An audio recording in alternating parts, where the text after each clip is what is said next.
Ok, salut tout le monde, bienvenue dans cette nouvelle vidéo.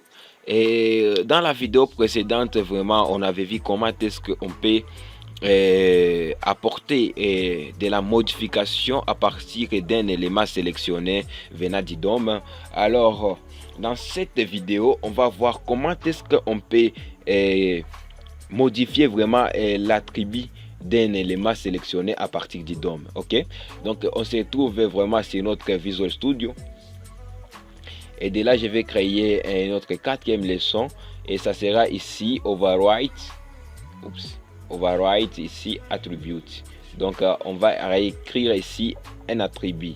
Alors dans ça, qu'est-ce que je vais faire ici? Ok, je vais référencier notre fichier. Je vais faire la référence de notre quatrième fichier et là on a la notion ici. Pas je vais juste ok, je vais juste copier ces balises ici venant de notre dossier sur GitHub. Donc je vais faire A. La balise A, c'est pour référencier un site, donc c'est pas ici, je vais dire quoi, une adresse web. Ok, alors là c'est notre attribute of an element, donc l'attribut d'un élément. Et là vous voyez, on a déjà notre, si on peut faire visiter ici, on peut visiter ici notre nouveau les nouveaux Google, et j'ai ici un autre paragraphe que j'ai ajouté. Donc rapidement on doit faire l'affectation vraiment de la référence. Alors je vais créer un const, je vais déclarer ici link, les variables link, et je vais y affecter ici les document selector, et je vais affecter là je vais y affecter cette référence. Et si je fais link get, ok, get attribute, donc pour avoir vraiment l'attribut vraiment des href, donc de la référence vraiment de cette balise, qu'est-ce que je vais faire? Get attribute pour avoir vraiment pour avoir vraiment l'attribut de cette balise. Ok, alors si je fais console log, vous voyez, j'ai vraiment son attribut.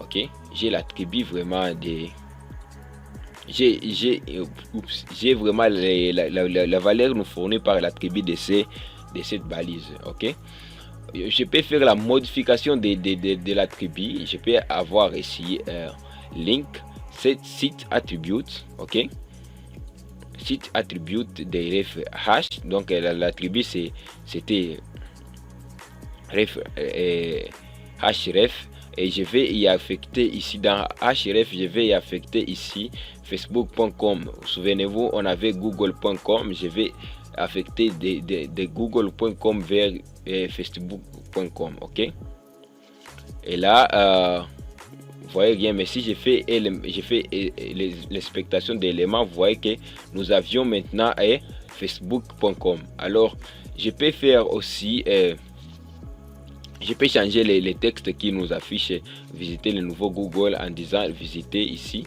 Facebook. Ok, alors on aura ici là on aura visité Facebook. Ok, on peut faire aussi beaucoup de choses avec ça. On peut voir comment est-ce qu'on peut modifier ici un paragraphe. Ok, pour les paragraphes qui portent le nom la classe erreur, donc on va avoir erreur ici. On va déclarer un variable appelé error message. On va y affecter ici la référence de quoi? La référence ici de ces, je m'excuse, de ce paragraphe, et je vais consloguer ici. Ok, je vais consloguer ici error message. Ok, je vais récupérer son attribut et il a comme classe ici. Ok, et si je tente d'actualiser, je trouve nil. Pourquoi? Parce que ici si notre paragraphe, il n'y a pas de classe, mais si j'ai les références à la classe, je le donne les noms d'erreur ici. J'ai l'attribut ici de cette classe. L'attribut de cette classe est erreur. Ok, mais je vais pas ici et le donner cet attribut. Donc je vais supprimer cela. Qu'est-ce que je vais faire à la place? Je vais y mettre l'attribut. Donc je vais l'attribut classe. Ok, dans l'attribut classe, je vais ici mettre ici success. Donc je vais ajouter un attribut pour ces paragraphes. Donc vous voyez que directement mon paragraphe ici qui n'avait pas de classe a directement des classes. Ok, c'est comme ça qu'on peut y affecter des classes à partir de notre référence. Donc je peux dire ici je peux ajouter aussi des styles à partir d'ici. Donc j'ajoute la couleur ici pour mon paragraphe. Et qu'est-ce que ça donne ici? Vous voyez que j'ai une autre couleur ici qui est appropriée vraiment pour la classe success. Ok, alors on peut faire beaucoup de choses ici pour la notion d'attribut. On peut y modifier ainsi les contenus des paragraphes. Ça, ok, je modifie les contenus des paragraphes. Alors qu'est-ce qu'on peut faire d'autre? Je crois que c'est tout pour cette vidéo. J'ai dit merci vraiment de l'avoir suivi jusqu'à la fin. Et moi je vous dis au prochain épisode.